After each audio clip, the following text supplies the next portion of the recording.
Afternoon, everyone. I am Allison McCann Foy. I serve as FurmanWIN's Executive Director of Alumni and Parent Engagement.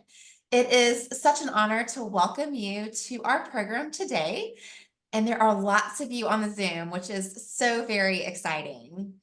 Thank you for spending an hour with us. We know your time is precious and in limited supply, but I think you're in for a real treat.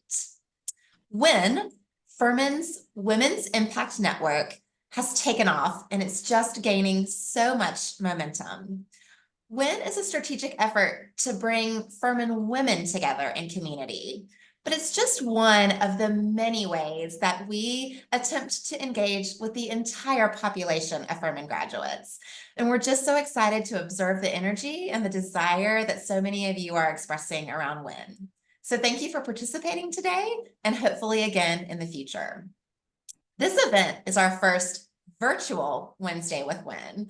And while we love and prefer being with you in person, we hope that this is an especially convenient and time-effective way to experience a little bit of Furman today. We also strategically scheduled this webinar during March, Women's History Month, in celebration and recognition of the countless women who have impacted Furman throughout our institution's history, in the present, and also for generations to come in the future. For all of my calendar keepers out there, I do want to share one date and extend an invitation to you. Furman will be hosting a spring weekend next month, April 11th through 13th, and we would absolutely love to see you in Greenville. The weekend will offer campus-wide programming, a little something for everyone across the 3 days. So join us if you can, get a glimpse into the amazing work and accomplishments of our students and faculty, and also enjoy a bit of time with fellow Furman friends. I'll drop the registration link into the webinar chat in case you'd like to reference the spring weekend agenda and make plans to participate. So with that, on behalf of the Alumni and Parent Engagement Office, I'd like to again say welcome and enjoy. And I'm so excited to introduce my friend and colleague, Laura Williams-Sanders, Furman's Director of Women's Leadership and Philanthropy. Laura? Thanks, Allison, and thanks all of you who are joining us today. We're excited to share this time together. I'd like to tell you a little bit about FurmanWIN. FurmanWIN transformed from concept to creation in 2019. Since then, with the volunteer leadership of our 40 founding members, the guidance of our national chair, Minor Mickle-Shaw, and the support of Furman's president, Dr. Elizabeth Davis, FurmanWIN has been actively connecting and engaging hundreds of Furman women. We know that women convene, collaborate, lead, and give differently, and the research confirms as much. FurmanWIN is focused on providing leadership, engagement, and philanthropic initiatives for Furman women. And we know the outcome of that mission will positively impact those involved and the university that finds us. This past fall, we launched the Wednesdays with WIN speaker series, hosting PBS icon Jodi Woodruff on campus. We welcomed a full audience in McAllister Auditorium, had CLP credit, and we greeted dozens of alumni and friends who were live streaming the program across the nation. The Wednesdays with WIN speaker series aims to offer relevant and intellectual content featuring prominent women, which is why I'm so thrilled you're all here joining us this afternoon for our inaugural Wednesdays with WIN webinar. Is Barbie a winning proposition? This afternoon, we'll embark on a journey into a fascinating world of cinema and cultural iconography that has captivated generations. Created by Ruth Handler, the co-founder of Mattel in 1959, Barbie quickly transcended the status of a mere doll to become a symbol of aspiration, empowerment, and limitless imagination. Across decades, Barbie has evolved to reflect changes in societal norms and aspirations, embodying various professions, cultural identities, and fashion trends, while consistently inspiring young minds around the globe. Perhaps it's no wonder then that the Barbie movie was a summer blockbuster in 2023. The movie blends animation with heartfelt storytelling to bring Barbie's world to life. The film grossed over $1 billion at global box offices. Greta Gerwig is the first solo female director with a billion-dollar movie. Through its captivating narrative, the film not only entertains, but it delivers a powerful message of self-discovery, friendship, and the importance of embracing one's uniqueness. The film was not without controversy, though, receiving criticism for being anti-man, for its lack of diversity, and it was notably missing from 2 prominent Oscar categories. We're going to get into all of that today. And we have 4 uniquely qualified panelists joining us to discuss the film's myriad themes, motifs, and cultural influences. So I'm honored to introduce to you today Professor Maegan Azar. Maegan is the chair of the FurmanWIN Theater Department and interdisciplinary musical theater minor. After beginning her career in theater at just 9 years old, starring as Little Orphan Annie, Maegan is widely known for being a well-rounded theater artist and a true leader of her craft and in her industry. Her involvements and accolades are truly too numerous to list today, but I'll share that her freelance work is regularly seen at Lean Ensemble Theater, Center Stage, South Carolina, Greenville Theater, the Warehouse Theater, and Maegan is also the past president of the Southeastern Theater Conference, which is the nation's largest network of theater practitioners. Welcome, Maegan. I'm also thrilled to welcome Dr. Willard Pate. Dr. Pate is a professor of English who specializes in Southern literature. She is the chair of the Film Studies minor, and she's seen the Barbie movie 3 times now. So we're going to go directly to Dr. Pate for specific quotes, given the amount of time she has watched the movie. Welcome, Dr. Pate. Jodi Walker is a 2010 alumna. She was an English major who had no idea she wanted to be a writer, but always had a love for pop culture. And she found her way into an internship with Entertainment Weekly. As she says, the rest is history. I'll share that she has been a pop culture journalist now for the last decade, with bylines at Entertainment Weekly, Billboard, New York Magazine, Vulture, The Hollywood Reporter, Texas Monthly, The Ringer, among others. In addition to her current role as staff writer at The Ringer, Jodi is co-hosting a podcast about all things Bravo with Rachel Lindsay, and she has another podcast forthcoming about obsessions in pop culture.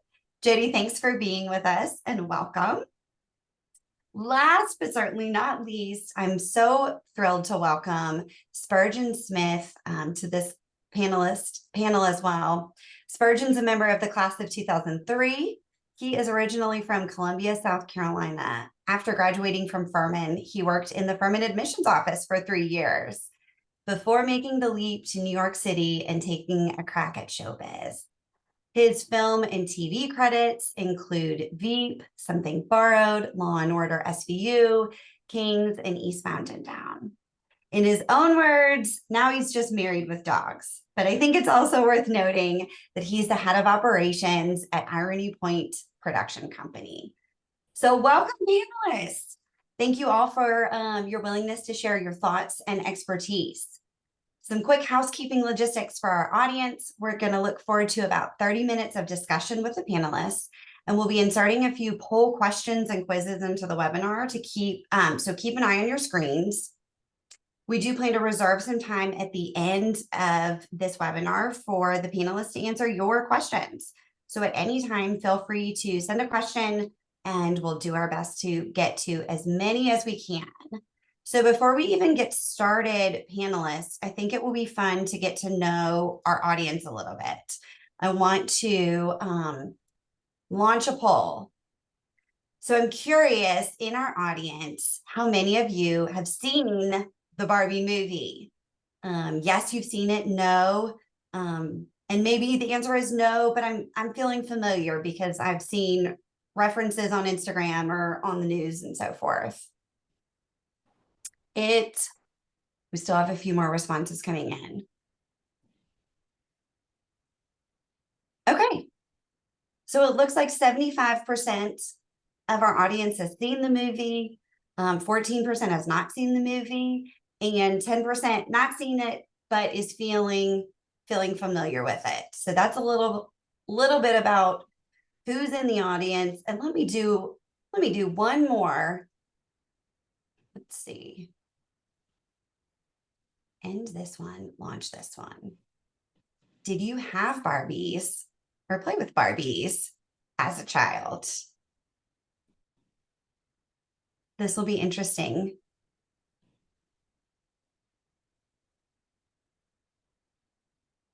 Few more responses coming in. Okay, so 79% of our audience had Barbies, played with Barbies, and 21% is saying no, that they did not. So that's a little bit about who's here today.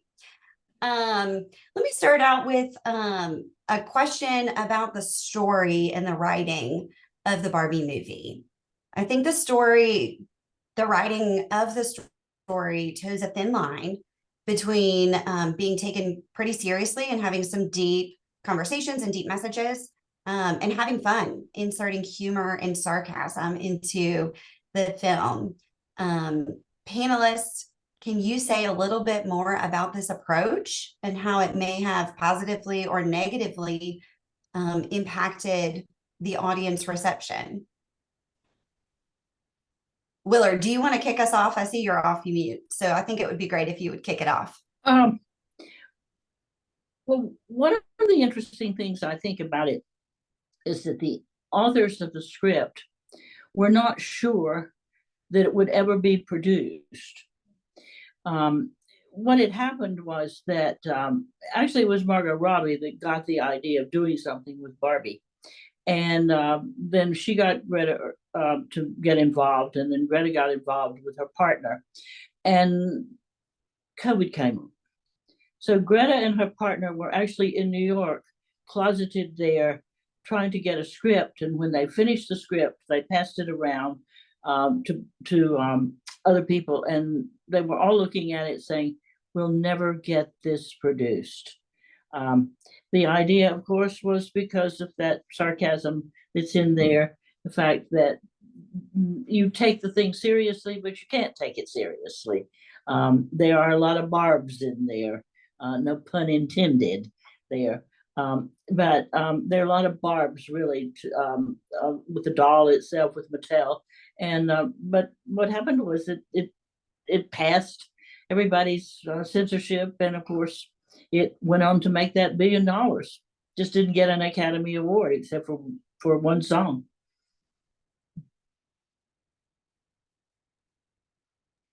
Yeah, I'll say So, I don't think that those are wonderful points about the way that this movie came to be. And I don't think that it makes $1 billion without being a comedy, and without having the amount of levity and joy that it has, the tightrope that's amazing to watch it walk, and that both succeeds and fails at time, is to bring context into that levity and to ask it to also tell a message, which is, kind of hilariously, in a meta sense, the juxtaposition is that it's next to Oppenheimer, which is asked to do none of those things, is asked to simply tell a story about a man who did something, who gained power, as men do. That's all Oppenheimer is asked to do, which is not to discredit another incredible film. But what Barbie is asked to do, and then also asked to succeed in a dollar way and an artistic way, is to give a message, to not harm women, to also appeal to men, to appeal to children, to be funny, to make $1 billion or it never gets made again, to be about a toy, to appease Mattel, and the list goes on and on. To watch it do those things successfully, hugely successfully, whether it's your favorite movie or you think it's totally funny or not, is like a real achievement in film, and was just, and kind of made the whole summer and created this whole thing around girlhood and womanhood and all these themes that continue to reverberate right now, months and months later. So personally, that was very cool to watch. I think you make a really good point too, Jodi, because doesn't the film, what was asked of the film, it has to do with what women are asked to do all the time, right? We're asked to be all these, you know, different versions of ourselves in this society. And that's exactly what the film was asked to do, was to appease all these different versions of society and investors and, you know, the folks that are going to fund all of this work. And so I think that's a really good point, that it was asked to do all of these things. And which leads me to, I think any great story is told from a place of knowledge and experience. And I feel like they really leaned into the experience that they have as women in this industry. And so in some ways, it was such a nice correlation to the content of the film, but then also aligning with really personal narrative. There's also, I want to add a couple of things. Number one, like on top of all of those things, Jodi and Maegan, that you just mentioned, like they were also asked to get people to leave the house, because contextually, like no one has left the house to go to the movies in years. And the Barbie movie was the one that had to do it. So I think like that was a really huge ask. And I forgot my second point, so I'm just gonna leave it there. I don't think that point can be underestimated. You know, Barbie brought movies back. Thank you, Barbie. Well, let's talk a little bit about the messages and the themes in the film, and many of which have already been brought up. What are some of the most salient messages and themes to each of you? Some of which are about being true to yourself and not allowing society's roles define who you are. And how do you think the audience received these messages, and how can we apply? Are they relevant to apply to our daily lives? Anybody want to start? Well, I can chat about a message that I was just, you know, really feeling when we were just having our last little bit of conversation, which is that, you know, the America Ferrera monologue got a lot of traction, whether people loved it, were moved by it, thought it was kind of elementary, thought it wasn't radical enough, or maybe like myself kind of thought all of those things at once. One of the larger messages of the movie is how women are, like we were talking about, expected to be all these things, do all these things. And if we fail at one of those things, then we fail, then women fail. And this movie was really set up to fail in expecting all of these things out of it. And if it didn't succeed at all of them, then it failed. And kind of like, thank goodness it made $1 billion, because $1 billion is what trumps all of those things. Like if it makes $1 billion, then actually, yeah, it wins and more movies like this get made. Hopefully the message is that more movies by women auteurs get made and not more movies about toys get made, but we'll just see what ends up happening. But Greta Gerwig is so amazing and gets so out in front of herself and in front of the narrative and in front of the movie by putting in the movie that you don't have to succeed in all of these things in order to succeed. Like you were saying, Laura, kind of the most childlike message of the movie is the only thing you need to do to succeed is to be yourself. And I love those final lines from Margot Robbie, from the Barbie character, that are like, I don't want to be the thing that gets made anymore. I want to be part of who makes the thing. And that's like a very inspiring message for young people to be watching in a movie that is both for children and adults. It's also an inspiring message for adults to go out and find out who you are and make things. And if you don't succeed, that's okay. You haven't failed feminism by proxy. I also love I rewatched Barbie in 3 chunks, because in my house, you can't watch a movie all at one time. So my second watching was in 3 different pieces. And this morning, I got to the point where,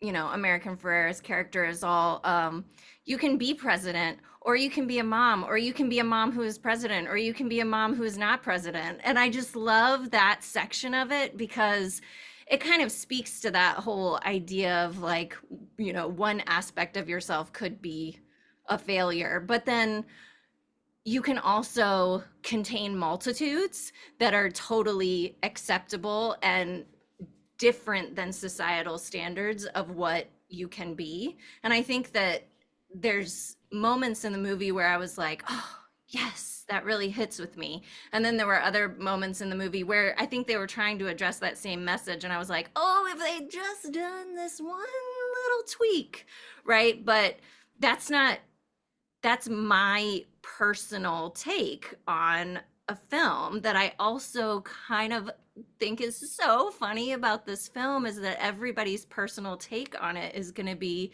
completely different and completely related to your own childhood growing up, who women role models were in your household, what characters you really gravitated to in books and in imagination and play. And so I think the movie also did a nice job of leaving that as something to think about as a watcher. Well, let's talk a little bit more. We're mentioning the billion-dollar film, and Greta Gerwig's name. She had tremendous success with this film, and yet we know of the top grossing films in 2023, only 16% of those films had female directors. So I'm curious from our panelists in the know, is there a priority or a push within the film industry to support more female directors and women filling advanced production roles? How did this film impact and play into those efforts? I think with that one, it sometimes it's like it depends on who you ask scenario. But I think in the industry we've kind of seen time and time again different films, different projects kind of break whatever expectation and be wildly successful, and we'll think like, oh, this will be the thing that changes it, right? And oftentimes it doesn't. So I think like it has to also be a moment in society. It has to be a moment in which like everyone's pushing for it, everyone's kind of receptive for it, and also people want to like make it. And so I think with Barbie, I think that we are going to see more come out of it. I think Barbie is a result of that push, right? Like, I don't think Barbie was created in a vacuum by any means. And I think that we will now see more films that are women-led. And the interesting thing about that is like the films are going to, there are a lot of studies that show like in order to have a diverse group behind the camera, you're going to have a diverse group like doing all the planning. So in order to have a woman be the transportation captain, you're most likely going to need to have a woman be the executive producer and then a woman be the director, because they're the only ones who will really consider a woman being able to be capable for the other roles, right? So it's kind of like, I don't want to use terms like trickle down effect because I think they're triggering for a lot of people, but in that way, I think when you have that type of leadership, it does kind of affect the rest of it. And I think that Barbie really will, just in being a $1 billion movie, as Jodi said, like, I think it really will. Maybe not pave the way, but I think it's like blown a lot of doors open. I also think that one of the things that Barbie had on its side was that it was a toy company, right? Mattel had a lot to do with it. And I think what Barbie showed is like you can have partnerships that are not necessarily things that we would traditionally think of as film and TV, but you can have a lot of different partnerships that can also prove successful. And it turns out that women spend money, and women are consumers. And so if you can appeal to a large group in different ways and partner with large groups in different ways, you can have a successful project. So I think Barbie did a lot in those categories as well. I'm sorry, I talked a lot. I'll be quiet for the rest of it. That was all Ken has to say. We need I Ken. The think movie that- shows us feminism is for everyone. No, those are great points, and I am especially thinking about the last thing you said, and I think that this movie did a lot for showing, you know, what women can do in positions of power in movies, but also what women can do in positions of power in consumerism. And women are fans. Women love entertainment. We love pop culture. And when given the opportunity to really sink our teeth into something, you get Barbie. And I think that, you know, like I talked about a minute ago, like girlhood, the reverberations of this throughout TikTok, throughout social media, throughout, and inevitably those reverberations are going to get annoying. And now it's kind of like, okay, what is girlhood? What are we saying girlhood is? But those things matter, and those get things made. It's like, what gets things made? A market. And women deserve to be marketed to in smart and interesting ways. And even just this movie firmly establishing Greta Gerwig as a billion-dollar filmmaker, a household name female director, and someone who is deeply weird and specific and made this weird and specific movie. And like Maegan said, that's very personal. She made a movie about one of the most sort of zeitgeisty, like one of the most standard things, Barbie, and made it really personal to multiple generations, all gender identities. That's a really impressive feat. And Barbie did that, and Greta Gerwig did that. So that's pretty cool. Just like a quick interjection, you could have been describing the Eras tour too, right? Like Barbie coming on the heels of T Swift's tour is like huge for women and commercialism, and especially at a time in our society when a lot of people are going, right? To have these sort of anthem makers right there. Great. Don't leave out think Beyonce. that Don't leave out Beyonce's tour. But I was going to say, I saw Renaissance in June, and I saw Barbie in July. It was a great summer. Jump in here, Willard. I think that there's an important point about female directors, but I think you also have to put Greta Gerwig in a category by herself. And I think that her vision, her sense of humor, is something that people still don't know what to do with quite. And I think that's why, in some ways, Barbie didn't get any more awards than it got, because people would get the message, but what they didn't necessarily get was the way that the message got delivered. And when you think about that, I mean, I taught Barbie with my freshman students in film. And what we did was do Barbie, and then we did Thelma and Louise. They preferred Thelma and Louise to Barbie. Their notion of Barbie was, okay, this is something we already know. You know, remember, they're 18 years old, 17, 18 years old. We know this version of feminism. It's old hat to us. If we were younger, we could dress up, or we did dress up and go play in our pink clothes and all that, but we got the message. It was Thelma and Louise that really hit them. So I think a lot of it really, you know, is just thinking about Greta Gerwig herself and the as I say, the way that she does things. I loved it. I never played with a Barbie in my life because I'm too old to play with. Was too old when Barbies came along. But I loved the film. But I loved the film because Greta Gerwig was just really eccentric enough.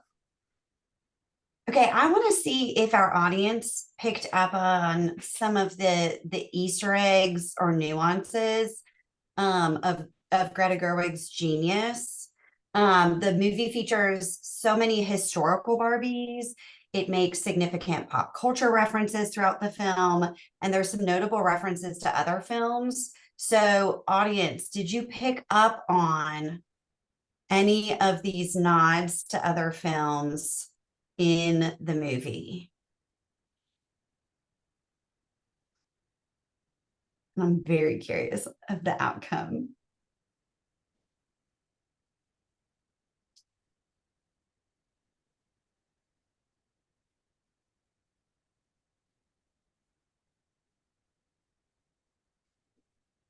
I think there are some trepidatious participants because we only have 66% voting in. So there's some folks who aren't ready to commit to an answer. Okay, so the answer is, and keep hopping in, y'all, but the answer is all of the above. And 28% of our group got that correct. 30% admits, and I love you all for admitting this, I totally missed all of these references. And then a smattering of folks picking out the space 2001, The Matrix, and Wizard of Oz. Talking about just the genius, the creativity. Jodi said the weirdness of Greta. How are these relevant? Are there any other Easter eggs that are relevant? What do you surmise the value in the film, Barbie film, all these references to other pop culture experiences? What does that add to the film? That the 2001 Space Odyssey reference, which happens in the very beginning and is, I thought, absolutely brilliant because it sets the entire tone for the movie. And like really what Greta does there is she basically tells you she's about to do the impossible. She's telling you that she knows everything you guys think that she doesn't know about film. Because she's pulling on the one that everybody reveres, and she kind of like makes it funny, and I think that I knew I was going to love the movie when I saw that, because I was like, yes, and I laughed all at once. And I remember my second point from before, and I'm just going to tie that in here now, is that Jodi mentioned something, and then it was like, again, and right before that, and it was just that like there's always an impossible task, and this movie was given an impossible task, and in order to make $1 billion they had to do the impossible. And I think one of the things that was really interesting is that they had to make it funny, and one thing that we kind of joke about, I work for a production company that is comedy based, and we always joke, we're always like, well, I don't know if we can do that because women aren't funny. And that's a thing that it's like a trope that's throughout, every piece of this industry. So the fact that she was able to take 2001 Space Odyssey, make it funny, carry that through the entire rest of the movie, make it funny, and make $1 billion, I thought was just, yeah. Okay, now that's it, really. Now I'm not talking anymore. You're invited to the table, Spurgeon. We need you. And the Space Odyssey reference, I was thinking I saw Barbie several times during the summer. But on my rewatch for this panel, I was thinking it would have been so easy and so expected and normal and fine to start with the Barbie dream house scene, to start with the Lizzo song, to start with this sort of otherworldly, alien, beautiful Barbie sort of thing. And instead the movie starts with the 2001 Space Odyssey reference. And like Spurgeon said, it gives the movie two things. It gives us anyone who's familiar with Greta Gerwig's work knows that these sort of references are not unusual. They're not in Little Women, they can't be, but they're in pretty much everything else. You know, Crash Into Me by Dave Matthews Needle Drop in Lady Bird triggers something in people of a certain age, and Greta Gerwig knows exactly what she's doing, and she knows what she's doing in this movie too, but it gives this sort of specificity of something to lock into for everyone, these sort of pop culture references. It also gives something to the movie that even now I'm not sure what I think about, which is sort of like an armor. There is a defensiveness that runs throughout this movie of, I know what you're going to say it. I'm going to stop you from saying it before you even get there. I know what Space Odyssey is. I know what probably my favorite thing about the movie, and this might be derailing us a bit, but it's what I wrote several articles about Barbie at the time. The first one I wrote for The Ringer was about the scene where the Barbies are deprogramming the other Barbies once the patriarchy has been introduced into now Kingdom. That contains so many Easter eggs about being a man, and how much this movie makes fun of the patriarchy and allows itself to say, this is silly. What we've adopted is harmful to women. It's harmful to men. It's also funny. There are like a lot of funny things about the way that men want to tell women about the Godfather. There are a lot of funny things about the way that men will try to explain Photoshop to a woman who is already actively using Photoshop. When I tell a man that I'm a podcaster, they do not ask me what my podcast is about. They tell me what they want their podcast to be about. And it is always podcasting with their friend or their brother about what they already talk about. These are the kinds of emotions that this sort of specificity can trigger within an audience. And as a director, that is what Greta Gerwig is so deft at, is knowing what you're thinking before you're thinking it. The moment that stands out most to me is not an Easter egg, but the moment when Barbie is breaking down about how she's not enough. And she says, I'm not pretty enough. At the exact moment that my mind was thinking, Margot Robbie is the prettiest person I've ever seen. And then Helen Mirren comes in with that narration to say, we recognize that Margot Robbie is the wrong person to cast to make this point. And it's perfect. I mean, that kind of, I can't think of a sort of meta moment like that in another movie that's worked as well, maybe ever. I also like that she takes a fear, I guess, of people who have really bought into or adopted the patriarchy, and that's that if you dismantle some of those systems, then you will then become a victim of those systems yourselves by creating a Barbie-archy, right, in the beginning. So it's like she starts off in the very beginning saying, okay, I'm just going to address this thing now. You, if you think we're in control, then this is what's going to happen to you, kind of. And she creates that world to then dismantle that as well. So I thought that was pretty interesting to just start it off. Like she just starts off hard and then goes hard the rest of the movie. Well, and that's something I think is so brilliant in the way that the film is constructed, is the world building, because we can relate to aspects of the world, and then she's able to flip those aspects of even the real world on its head at moments, because, you know, as soon as you're in the real world and you enter the Mattel office, it's like, oh, we all know these offices, right? And then you go up, you know, to the top floor and you're like, whoa, this office feels yucky, right? But like, we enter those spaces all the time, just sort of naturally navigating them because we've gotten used to them, and they're yucky.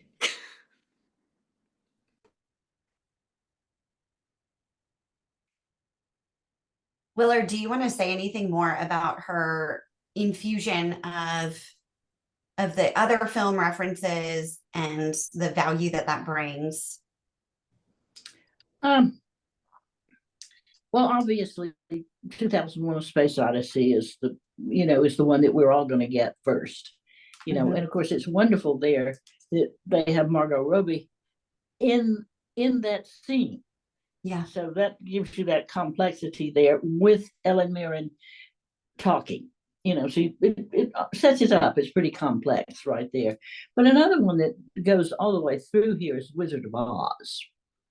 And you get that even right after stereotypical Barbie discovers that she has flat feet, and she decides that she better go up and see weird Barbie. Well, she's going on the yellow brick road. It's not yellow, but it's the same principle. And then when she goes into the real world, well, they're taking the road, and so it's the journey. And then you could argue that when she gets into the Mattel building, that she is there with the creator, who is like the good witch. And then the good witch at the very end, when she's saying, I don't know whether I want to be a Barbie or whether I want to be in the real world, takes her off and says, you could do whatever you want to do. And she goes immediately to the real world. Well, that's all out of the Wizard of Oz, that she's playing with. But the interesting thing is, in the Wizard of Oz, Oz is not exactly the glorious place that Dorothy thinks it is. So you're really asking the same questions about both Darbyland and about the real world here. Which one of them is better? Which one of them is better? Is it really true that in Oz, that Oz is great? No, it's fake. Is Barbieland fake? Is the real world better? I mean, that's the way she gets to the profound questions there, but she does it in a way that we find fascinating, I think, thinking about those references just to the Wizard of Oz. Well, and so let me infuse a question from the audience here, picking up on some of these themes. When Barbie is rollerblading, she describes feeling self-conscious as, and we're quoting here, I don't have a word for it, but I'm conscious that it's myself that I'm conscious of. I very much sense an undertone of violence. Can you talk about how that speaks to the existence in and out of Barbie land, how that relates to our existence? What was the goal to be accomplished here?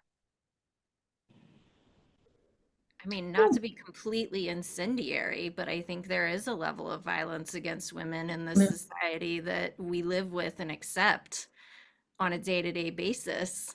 And so I think that, going from a place of safety, right, a place of privileged identity in Barbie land, moving to a place where your identity is not privileged, that is a very stark difference. And so the sense of feeling violence for the first time, perhaps, is a really dramatic moment that is kind of laughed off because they're wearing Barbie clothes and yellow rollerblades and like in the thing, but it's true.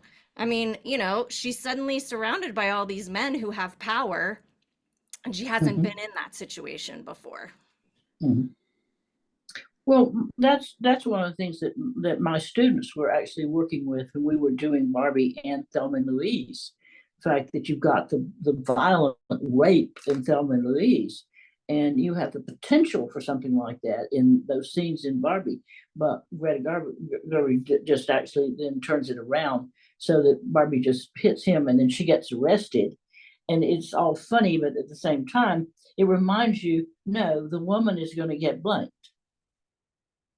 And so I think that it's, the violence is there, definitely, but she just manages to turn it in such a way that it's not the kind of movie that you have like Thelma and Louise. Right. But yeah, something we've sort of been talking about is that the humor of the movie sort of gives us an exit ramp. It gives us a bit of an off ramp to not think about it too hard, but to still experience it a little bit, and maybe to be happily be a little incendiary. Something that Dr. Pate was, I haven't thought much about the Wizard of Oz reference throughout, But kind of the final cap on that yellow brick road and Barbie becoming a real girl is the final needle drop of the movie, which is just the best. When you think she's going to a job interview and she says, "I'm here to see my gynecologist." And talk about a subtle reference to violence for women is that this woman, she has made the choice that her creator tells her she always had to become a human, to become a fully realized woman. And part of that is going to the gynecologist. It takes 6 months to get a gynecology appointment. What rights will you have when you get there? These are the realities of being a woman. And it's literally one of the funniest moments of the movie. I mean, the uproar throughout my theater when I saw it, when she reveals that she's going to the gynecologist, followed by a little child's voice saying, "What's a gynecologist?" Like, these are the kinds of things that the Barbie movie brings up. And it's a pretty incredible thing to do in what is most predominantly a comedy. I love that. I want to talk a little bit about Ken before we come to a close. And maybe giving your thoughts on why you think the movie spent as much time as it did focusing on Ken, even though Barbie is traditionally the main character, and speaking about Ken's evolution in the film.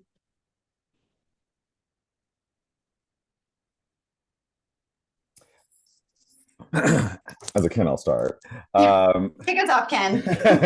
No, I think very quickly, I think Ken serves as a tool to teach empathy. Because I think for stories like this, a lot of times you can show people, you know, that something's important, but until you can kind of relate it to them in their lives, and we see that we continue to see that throughout society. Until people can kind of see how it would affect them, they don't necessarily care about how it affects others. So I think that Ken is the way for male viewers to be able to see themselves and see how this could affect them, so that then they can start to empathize with women who have been saying this for as long as women have been saying this, right? So I think that to me was the biggest takeaway for Ken. And he's, you know, comedic relief. Willard, I know you're going to have to drop off soon. So any thoughts that you want to leave us on Ken and his involvement in the movie, or any final thoughts in general? No, I was just thinking that when I saw the film the first time, my favorite part of it actually was the horses. You know, because when he gets into his house, and you can't get this in the television, but you can get it in the big screen in the theater, with all those horses that just keep running back and forth in the background. And I was talking to somebody the other day, and they said, "Why are the horses there? Do men really pay attention to horses?" And I said, "Yes, that is a symbol of masculinity. Look at Westerns." And I said, "The other thing is the car." And I said, "What she's doing is having fun, you know, again, with all these horses there." And I just laughed and laughed and laughed about that one. So I am going to have to go, because I have to go show a movie. Well, thank you, Willard. Thank you. Speaking of Ken, a question from the audience, and I love this. Ryan Gosling's song and dance number at the Academy Awards was phenomenal. How do you place that performance as a postscript to the Barbie movie? I guess I'm generalizing that it was phenomenal. Perhaps you have other takes that it wasn't great or entertaining. No, I thought it was totally entertaining. Like, it was completely entertaining. I mean, I think the whole, like, I can't think about that moment in the Oscars without also thinking about Ryan Gosling, like, getting a nomination over, and it's not over, right? They're different categories. I get that. But I I think I'm a little bit wrapped up in that, you know, it was such a incredible cultural moment that I really wanted homage to the women. And then, you know, it became centered on Ken. And so while I thought, yes, like my theater heart was just like joyously enraptured by this, you know, stage performance of this song, there was a little bit of like, that made me a little wistful. Now that said, like I think we can have long conversations about just the Oscar nominations aside from the Barbie movie, but you know, that was kind of why I was like, oh, I don't really know what to say about that moment, because theatrically and production value, loved it, loved it. But at the same time, it just sort of put a cap on, oh, the recognition. Well, and any of you feel free to jut in, because I agree we could have a completely separate panel about the Oscars, but you know, say quickly your thoughts on, do the Oscar snubs matter? And I'll I'm going to throw up a poll to see what the audience thinks. To clarify, both Margot Robbie and Greta Gerwig failed to receive nominations for Best Actress and Best Director, respectively. And even though the film received, I think it was 8 other Oscar nominations, and then of course, so it won many awards during award season. You know, maybe saying more about, were these 2 particular misses relevant and indicative of Academy culture, American culture, I'm all just of going the to jump above? in because I feel like the Academy failed women in this moment, but like Greta Gerwig and Margot Robbie are forever going to be dominant in this field now. And like the other thing that I always think about, and sorry, but the awards to me for Best Actor, Best Actress, you know, are indicative of a longer career. And I think Margot Robbie is somebody that people don't really know. She's had an incredible career already, and Barbie was a really nice cap and launching pad for, I hope, will be a continued really incredible career. But she's been standing on this platform of feminism in the theater and film, or excuse me, the film industry for her whole career. And so that's what surprised me more than anything about her not getting a nomination, because she's already established herself as a really incredible performer. I also think the movie had an uphill battle with Academy Awards in general, and this is more of an Academy Awards conversation, or I guess like point is that because the movie was funny, because the movie was a comedy, the movie had to appeal to a lot of people to make $1 billion, and in order to do that, it can't be too serious, and the Oscars likes to take itself very seriously.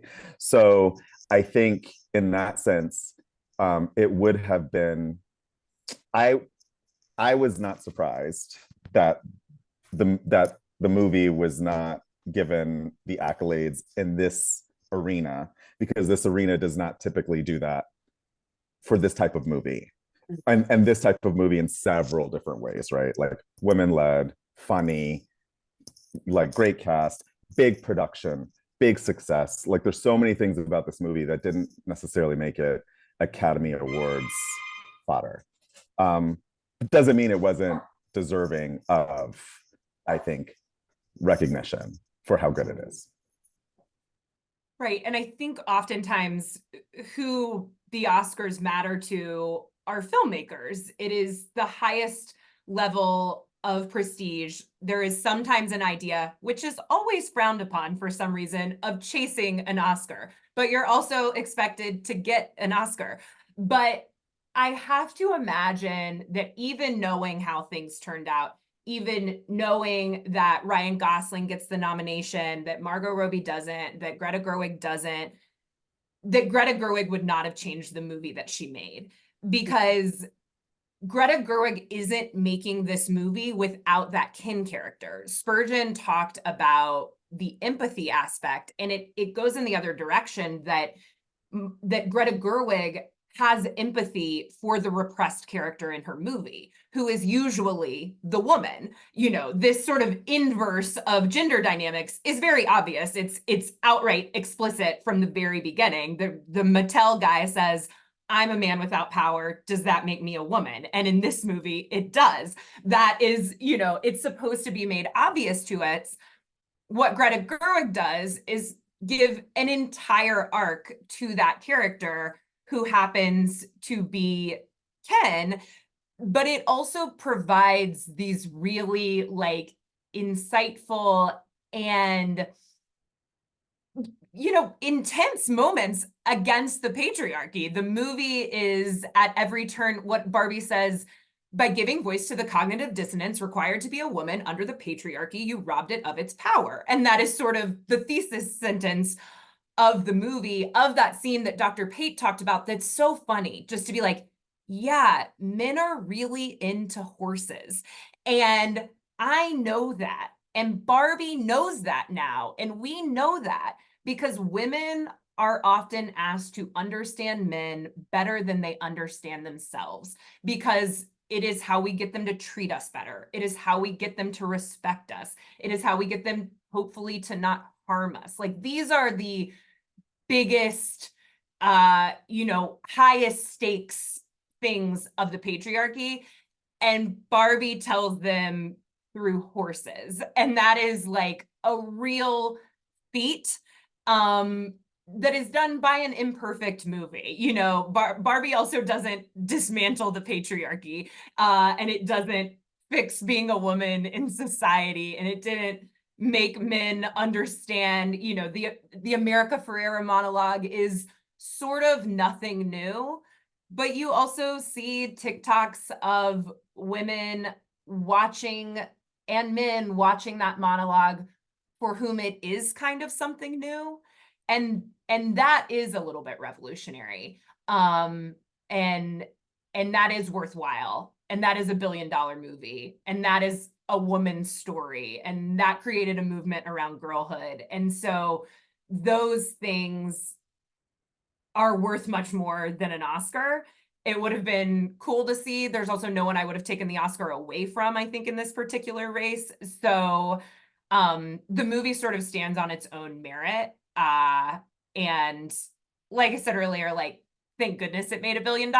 It deserved that. But that's sort of, Spurgeon, correct me if I'm wrong, but in the industry, I think that might trump an Oscar. Yeah, I was gonna say, to make this totally unsexy, I guarantee you that not Hasbro, Mattel and Warner Brothers, their end goal was to make $1 billion. That's the only reason that they were going to invest the hundreds of millions of dollars that they did in making the movie and in marketing the movie. And so to win an Oscar would be nice, but to make their money back 10 times over was their goal. Well, And I think that's how Margot Robbie pitched it. She said in some interviews that she said, sort of outlandishly, sort of jokingly, this will be $1 billion movie. Yeah. And it was. And I think one of the things she had in her corner is if you only had a movie studio, you would only have people who kind of think in the same way, which would have been like, women aren't funny, we can't make this movie wouldn't make it. But to partner with someone who doesn't make movies but thinks the film industry is sexy and they really want to get into it, I think they had it in their favor. So you had Mattel come in. Mattel has a product that is already worldwide known. So they kind of were confident in their reach. And then Mattel had big pockets. And I think that's one of the things that's why I think this movie was able to get made. They had some people who just didn't know any better who would say, okay, yeah, let's spend some money on that. And then they spent a lot of money on it. Well, we know that the Barbie movie did provide an economic boost to Mattel, also to Birkenstock and to paint companies Roscoe and Sherwin-Williams. There was actually a global pink paint shortage during production of this film. So the impact was real. The economic impact was very real. Our audience is pretty mixed here about their Oscar feelings, and we're coming to an end, y'all. So I want to give just a 30-second opportunity to each of you. Any final concluding thoughts on the Barbie movie that we haven't already discussed? Quick sound bites. Also, maybe answer, do you think we're gonna, a la the Ken at the Oscars performance, do you think we're gonna see Barbie the musical? Hot round take. I wouldn't be surprised if we see Barbie the musical. If Barbie the movie can make $1 billion, Barbie the musical will make some money, and that will be their goal. My biggest takeaway from this is I think it was an incredible conversation piece. It's an incredible conversation starter. They didn't try to answer questions. They tried to get us talking. And I think that is more precious than any award they could have won.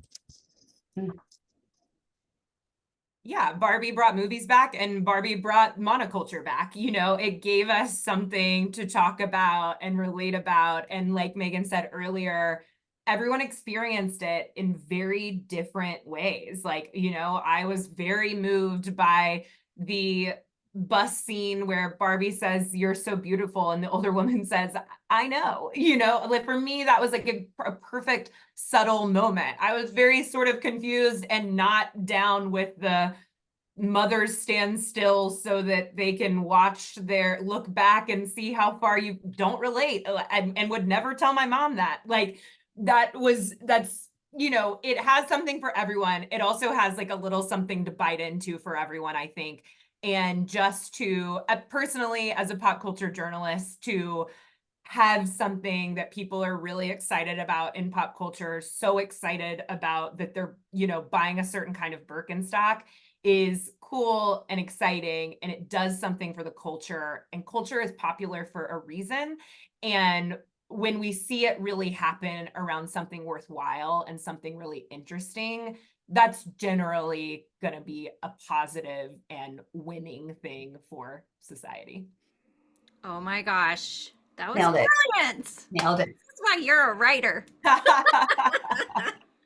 I just want to tag in and say I was not a Barbie kid, like at all.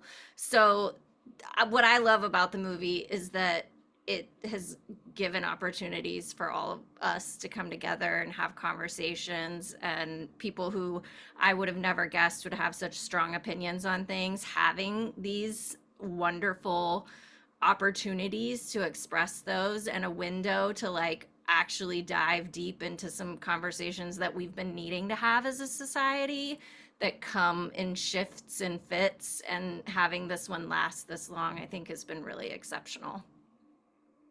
It's great. Panelists, Maegan, Jodi, Spurgeon, Willard, thank you so much for this fascinating conversation. I had a blast. I hope you all did too. Audience, thank you for joining us and giving us your lunch hour to be a part of this dialogue. We hope you'll consider deepening your engagement with FurmanWIN, whether that's attending future Wednesdays with Win webinars or following us on Instagram, certainly sharing suggestions for activities and discussions we can have in the future. We hope everyone goes out there and has a winning Wednesday. Thank you.